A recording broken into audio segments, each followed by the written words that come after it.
What if Robert and Cersei produced a legitimate heir? Let's explore the depths of it in the video. If this video receives 3,000 likes, the story will continue. In the halls of the Red Keep, Pycelle hurriedly mixes potions while midwives rush to and fro, tending to the queen who lays in bed, screaming in exertion. Soon enough, the adults' voices go quiet and is replaced by the cries of a newborn infant. Cersei and Robert stare at their first child, a girl bearing the black hair and thundering voice of the Baratheons, with the fierce emerald eyes of the Lannisters. It is a rare moment of peace in a realm still recovering from war. The king's control is far from absolute, and many vengeful houses are eager to exploit the weakness. Robert's early years as a king are far from peaceful. Rebellions, small and large, erupt across the realm, forcing Robert to spend more time on the battlefield than on the throne. For the first few years of her life, Bara only catches glimpses of her father in the few times her father returns from war. The largest of them is the Greyjoy's rebellion. Bara, barely old enough to understand, clings to her father's leg and begs him not to go as he prepares to board his flagship to attack the Iron Islands. Cersei scolds her daughter for her weakness, but Robert laughs, lifting her with one arm and assuring her that he'll return soon. As Bara stares at her father, who is more giant than a man, she knows it is true. True to his word, Robert returns victorious. The image of her larger-than-life father walking through the throne room, dressed from head to toe in plate, clutching the driftwood crown in one hand and his warhammer in the other, sticks with her forever, especially once she lifts his visor to reveal his laughing blue eyes and fierce smile. He spent the next few nights regaling his daughter with tales of the great battles and all the sights he saw while traveling. He speaks of strange lands, burning ships, and crumbling castles. Soon enough, she begins to follow him to the training yard, where he spars with other knights. She stands just outside of the sparring rounds, emulating his movements with a stick. Once she is old enough, she demands to learn how to fight just like him. Cersei is horrified by the idea, scolding her and saying a lady should not dirty herself with swords and shields. But when Robert sees Bara making these demands, he sees a bit of Lyanna in his fiery daughter and commands Sir Barristan Selmy to train her. Under Sir Barristan's tutelage, Bara grows strong and fierce, proving herself to be a natural fighter. But with the Greyjoy's rebellion crushed, the realm enters a time of peace. She is soon joined by her siblings, Joffrey, Myrcella, and Tommen. While a big change, she grows to adore Tommen and Myrcella, but has nothing but disdain for Joffrey. Even as a child, Joffrey is cruel and arrogant, delighting in tormenting others. He would gladly have done the same to Bara if he didn't fear her. So instead, Bara finds herself protecting her siblings and cousin Shireen from Joffrey's torment. Cersei, however, dotes on Joffrey and becomes increasingly critical of Bara. Where Robert sees Bara's strength, Cersei sees it as defiance. She grows cold toward her eldest daughter, leaving Bara to favor her father even more, spending all her spare time listening to his stories, longing for a chance to prove herself beyond the training yard. Stannis also takes an interest in his niece, talking about the tactics and tricks he used to defeat the Ironborn. But these stories lack the flash of Robert's war stories, and she finds herself thinking of how boring Uncle Stannis can be. However, Stannis remains affectionate towards her, especially after an incident when she gave Joffrey a bloody nose for making fun of Shireen's grayscale. Jon Arryn, the Hand of the King, begins to take notice. He sees how Bara stands apart from her siblings. Where Bara is dark-haired and robust, the other children are golden and delicate, with none of Robert's features. The differences gnaw at him until he begins to investigate, piecing together the truth of their true parentage. The implications are dire, and Jon knows that Robert's fury will be boundless if he discovers the truth. More importantly, the danger to Bara. To protect her, Jon convinces the king to send her away to the Eyrie, ostensibly to be warded and possibly betrothed to young Robert Arryn. The king finds this a splendid idea, recalling his days in the Eyrie, and agrees. Bara, confused and hurt, is spirited away from King's Landing, but as she tries to hide her tears, Jon Arryn pulls her aside and promises her that this is all done for her protection. He sends her off along with his household just before he dies, ordering Lysa to keep her in the Eyrie at all costs. Bara's time in the Eyrie is far from what she imagined. Whereas her mother paid her little attention, Lysa was the opposite, strict, critical, and unyielding, as she was determined to turn her into the perfect wife for her son, Robert. The first thing she demanded was Bara trade her sword for embroidery and etiquette lessons. The young Baratheon princess bristles under these rules, but here she lacks her father's protection and is bounded by the customs of her host. She agrees, shedding her armor instead to care for Robert, though she seems closer to a sister than a betrothed, as she finds herself having to tend to his needs, navigate his mood swings, and deal with his tantrums. Her time in the Vale does give her a chance to meet with the Lords of the Vale. While many do look at her warrior personality with some disdain, they are pleased to have some strong hand helping Robert, if unofficially. But while things seem quiet there, things in the rest of the Seven Kingdoms move at a breakneck pace. With the death of Jon Arryn, Robert Baratheon appoints Eddard Stark as Hand of the King. This initially seems like an excellent decision, as Bara heard of the loyalty and love between her father and her Uncle Ned. He even holds a tourney in his honor. Bara wishes to join this, but is forbidden for her protection, forcing her to cool her heels in the Eyrie. The good times do not last, as tensions flare between houses Stark and Lannister. The breaking point comes when Catelyn Stark captures Tyrion Lannister, bringing him to the Eyrie for judgment. Bara is shocked to see Catelyn arrive with her prisoner, the infamous Imp of Castle Rock. Bara stares at the little man being paraded into the Great Hall. While lords jeer and mock, she remains silent, listening carefully to hear Catelyn's story. The news is difficult to come by thanks to Lysa closing the border, so she hangs onto every word. Once the court is adjourned for the day, Bara finds Catelyn in a quiet chamber in the castle, picking at her dress uncomfortably as she looks at her. Lady Stark, your knights told me of your journey here. You are very brave to come here and brave the mountains. I'm sorry for the losses you suffered. Thank you, Your Grace. Though I must commend you as well. I know my sister can be difficult.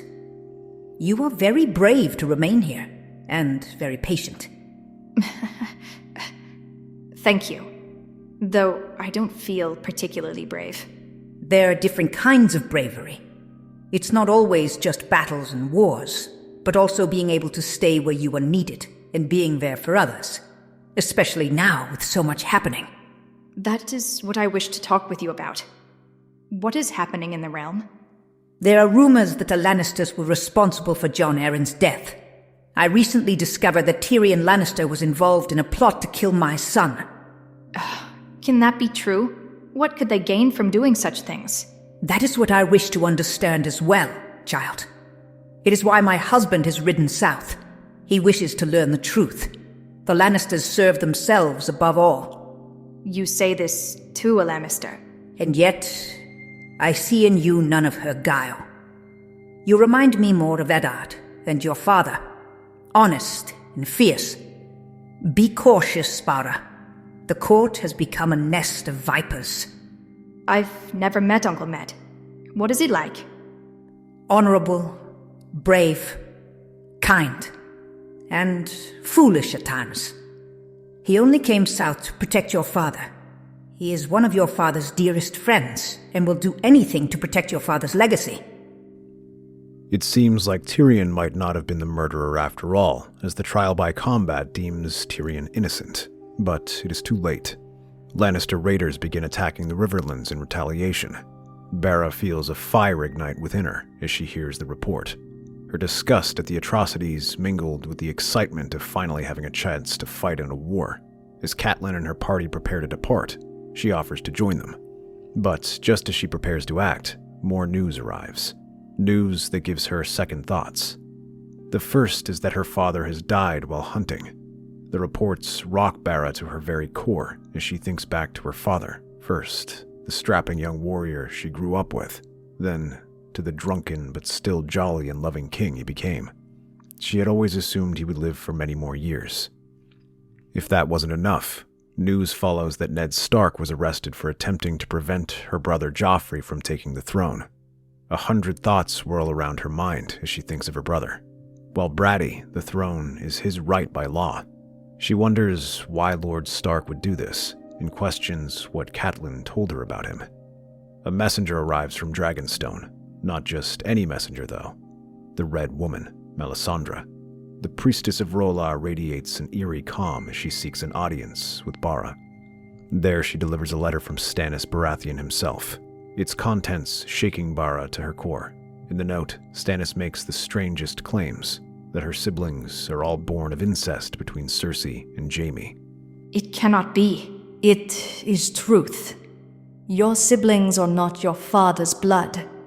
They are the product of sin, a union between your mother and her brother, Jaime Lannister. Stannis has uncovered this vile secret, and now you, Bara, must decide what you will do with it. If this is true, then my claim is the only one that remains. But why would my uncle tell me this? Why not take the throne himself? Because your uncle is a man of duty.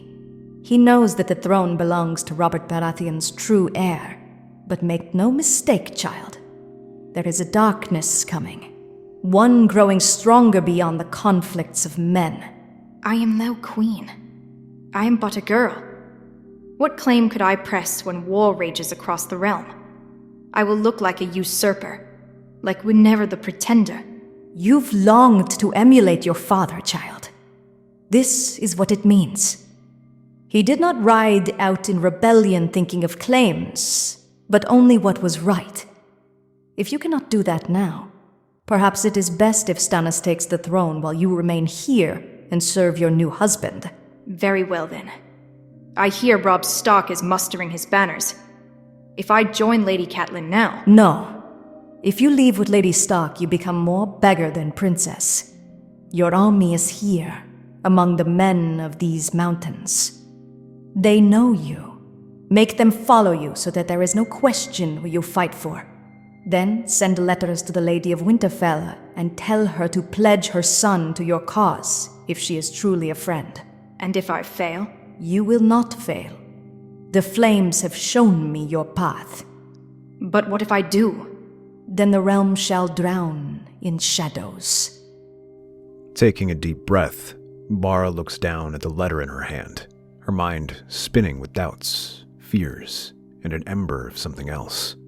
A sense of purpose. The next step is to begin gathering her army. She approaches Lysa the next time she holds court, urging her to call her banners.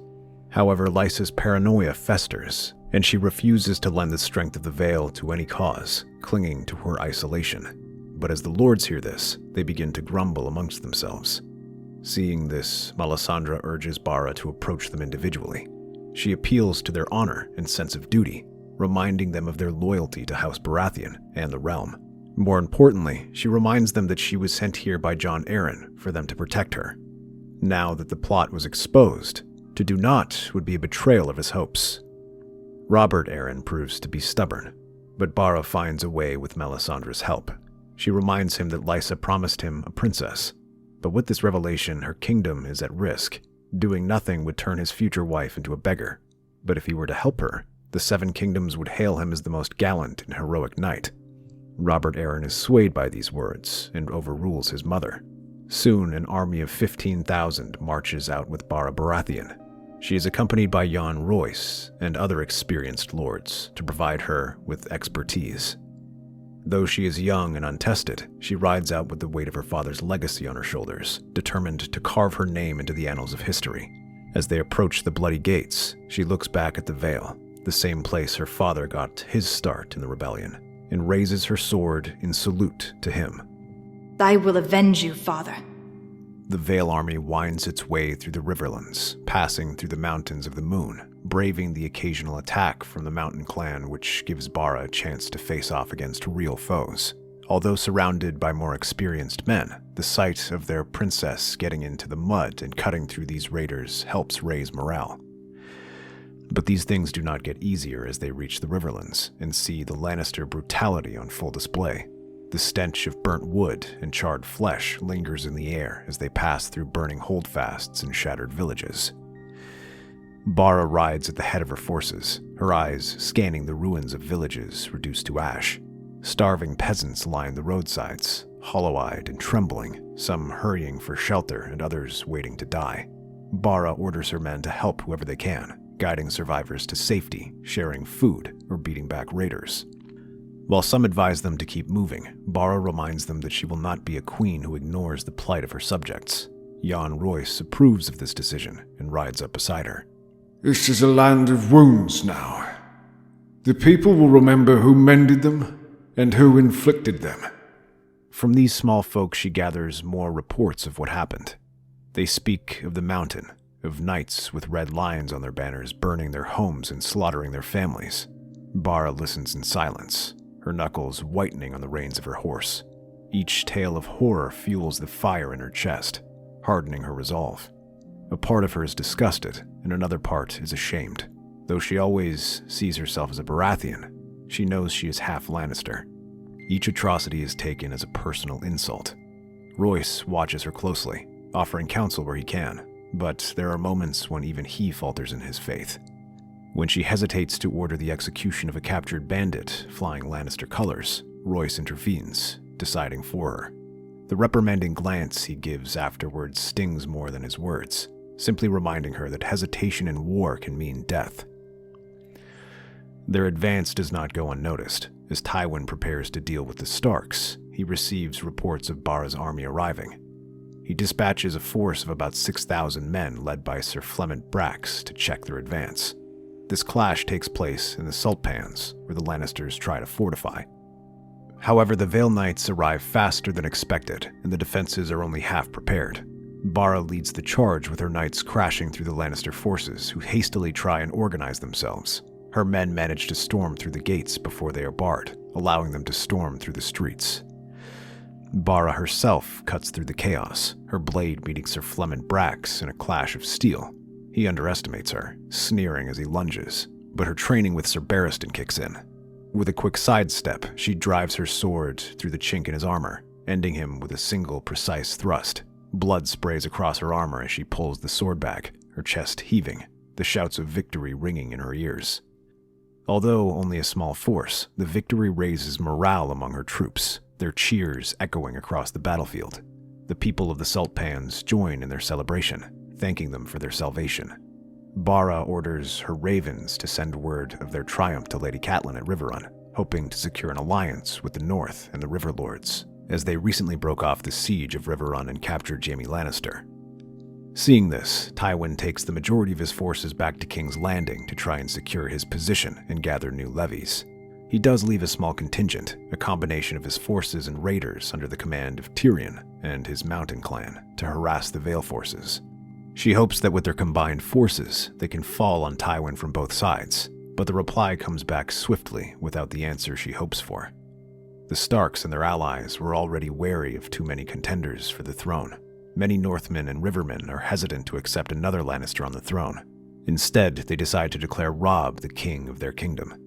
Her anger nearly matches Robert's. She recalls her conversation with Catelyn, who promised that Ned would support her father's legacy, and yet here she was, spitting in the face of it. They spurn me while my grandfather remains at large? They are weary, my lady. Another war divides us further. Let us not waste strength fighting the North or the Riverlords. They will not hinder us, at least. Bara exhales sharply, but knows he's right. Glaring down at the map sprawled across her table, she traces her finger along the river routes. Then we strike them where it hurts Tywin most. At the very least, Robb Stark will prevent men from the west from reaching him. Tywin has begun marching back to the Crownlands to lick his wounds. If we gain nothing from fighting the Riverlands, then we march south. Unfortunately, they find their path blocked, as with Tywin's army near King's Landing, she finds herself unable to move south.